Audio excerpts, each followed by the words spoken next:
Eh di ikaw na yung magaling. Ikaw na maraming alam. Sabi mo brainstorm session tayo, di ba? Kaya nga ako nagbabato ng suggestions eh. O ngayon, kung mamasamain mo lang din naman pala, edi sana hindi mo na hiningi. Kung ang target consumer ng Samyo ay millennial pati Gen Z, sana yung bote natin mag-appeal din sa aesthetic sense nila. So para sa'yo, anong magandang packaging ng Samyo?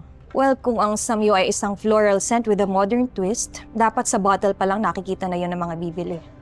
Siguro dapat may curves yung lalagyan natin o kaya dapat nga may floral patterns pa eh.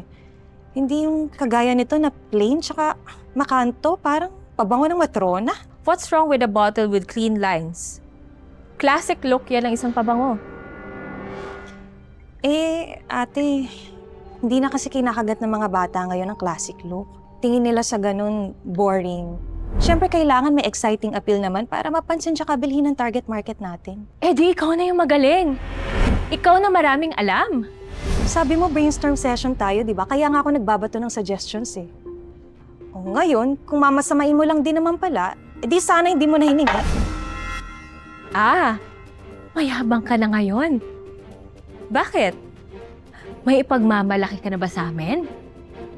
Kaya mo na bang mamuno dito sa company natin? May sinabi ba akong ganun? Ano bang problema mo?